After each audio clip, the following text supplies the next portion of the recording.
Hello Bristow. So I'm going to show you a little bit of the blanket project that we are starting for February and March for Make a Difference. We are making fleece blankets, so this is a finished one.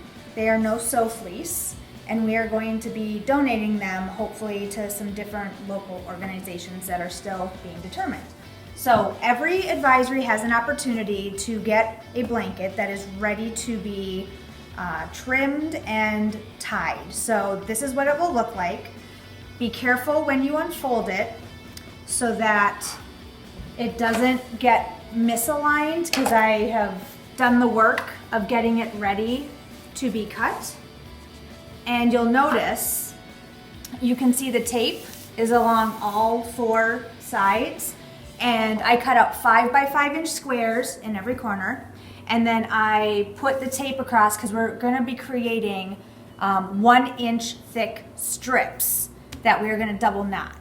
All right, so once you have it laid flat, you can use, I have these in the makerspace, and I know classrooms don't have these, so maybe use a ruler that you can just put along the table so that you'll see very easily what an inch wide strip of fabric is. So I tend to put it underneath.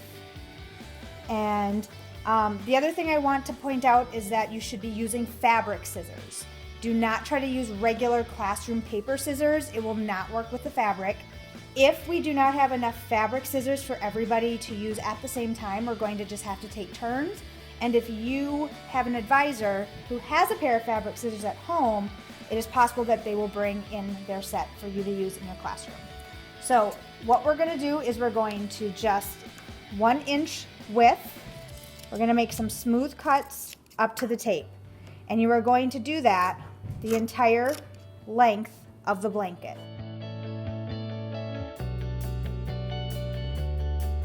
So the next step, after you have cut all 4 sides, you are going to double knot each of the pairs of strips. So you take one set, you have blue on this top and you have the pattern on the bottom, and you simply tie 2 knots.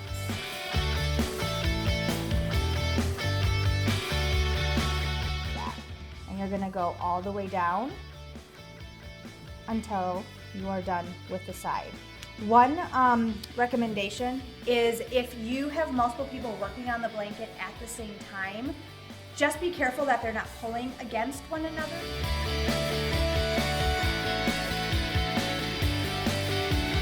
So one tip that I do have is to cut one entire side, just like I was doing, and then when everything's cut, then come back and you can have multiple people working on the knots, but do an entire side before you start cutting the second side. This will help if you do not finish in one class period, which you probably won't. You're going to need to fold the blanket back up, and you want it to be still aligned when you come back to work on it. So that's the only thing that I really caution, is try to keep all the sides lined up in between working on the project.